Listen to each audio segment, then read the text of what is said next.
So, you remember back during the COVID-19 pandemic?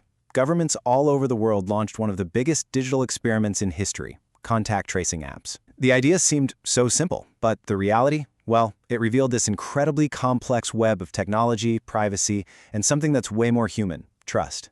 Okay, let's dive into this.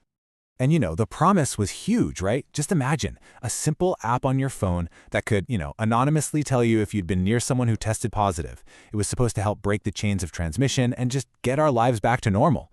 It felt like the perfect modern-day fix for a terrifyingly old-school problem.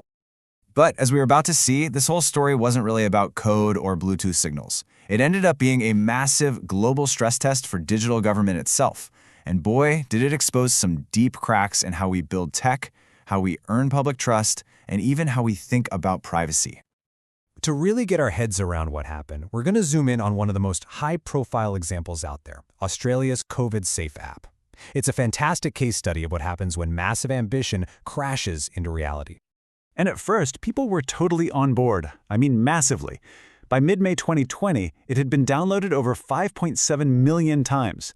That's almost a quarter of the entire population voluntarily putting a government app on their personal phones. The scale was just enormous, and the stakes, well, they couldn't have been higher. But that initial hype, man, it soured fast.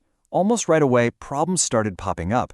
The app was called fully functional, but it had major performance issues, especially on iPhones, where it basically stopped working if it was in the background. And then came this really critical decision. The government flat out refused to switch to a much better system developed by Google and Apple. So, what was the final score?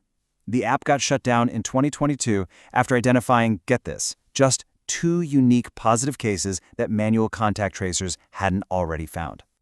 So, what on earth went wrong? Well, the heart of the problem really boils down to this one big design choice: centralized versus decentralized. See, Australia's app was centralized. It sent your data to a government server. The Google and Apple system, on the other hand, was built right into the phones and was decentralized, meaning all the analysis happened right on your device for better privacy. The Australian government said they wanted a human in the loop, but picking their system meant choosing tech that was basically incompatible and just didn't work as well on the world's most popular phones. And it didn't stop there. The tech problems just kept stacking up. Beyond the whole iPhone issue, the app's data was stored on Amazon's servers, which made people worry that the US government could potentially get its hands on Australian citizens' data. Then, security researchers found a bug where a supposedly random ID number was actually not so random. It was static, which meant bad actors could have potentially used it to track people. This was way more than just a simple bug. But all these technical glitches, they're really only half the story.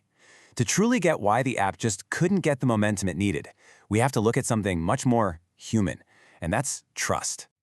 So to get why people were so hesitant, we've got to talk about this thing called the privacy paradox. It's this weird gap we all have where we say we're worried about our privacy, but then, well, we download the app anyway, or we share all sorts of stuff online.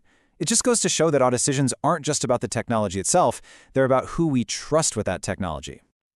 Now, this is where it gets really interesting. This quote comes from a study in the UK, and it makes that whole abstract idea of trust really concrete. You see, people felt there was a huge difference between the government and the National Health Service, the NHS. It wasn't just one big faceless authority. People had totally different levels of trust for different institutions. And this chart just lays it all out, crystal clear. That same UK study found that people's trust in the NHS was way, way higher than their trust in the UK government. And private companies involved in the project? Forget about it. They were at the bottom of the list. It proves that who is asking for our data is just as important, maybe even more important, than what data they're asking for. This whole experience really shines a spotlight on a much, much bigger problem in our digital lives, one that goes way beyond this one app. And that's the whole idea of consent. Is it possible that the little I agree button we click a dozen times a day is just fundamentally broken? Researchers who've been wrestling with this have come up with this fantastic phrase: consent is dead, long live consent. So what does that even mean? Well, it means the old way of doing things, where we're all supposed to read and understand 30 pages of legal jargon, that model has completely failed. But the principle behind it, the idea that our consent should be meaningful and valued, is now more important than ever. So, if the old way is broken, what's the fix? Well, this new model is kind of like a 3-layer cake. You start with a solid foundation of good laws, like Europe's GDPR, to set the rules of the road. Then you add a layer of good design, where privacy is baked into the tech from the very beginning, not just tacked on later. And only then, on top of all that, can our individual consent become what it's supposed to be: meaningful, clear, and something we can manage over time. But here's the catch. This new way of thinking about privacy, it can't just float in a vacuum. It needs a government that is actually set up to build things the right way from the start. And that brings us to the biggest picture of all. How do you get that high-level governance right? So who's actually nailing this? Well, according to a 2024 ranking from Waseda University, a few names pop up again and again at the top of the list for digital government: Singapore, the UK, Denmark, the US, and South Korea. These are the countries that are really setting the standard for everyone else. So, of course, that begs the question, what's their secret sauce? What are they doing differently that makes them so good at building a digital state that actually works for people?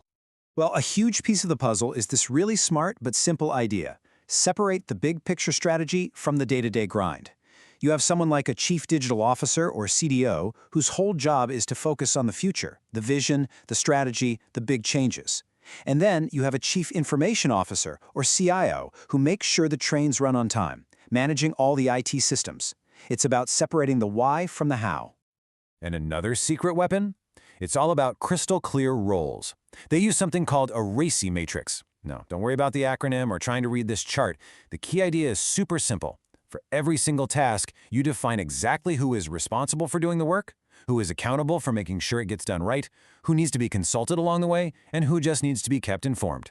It's an incredibly powerful way to kill confusion and make sure everybody knows exactly what their job is.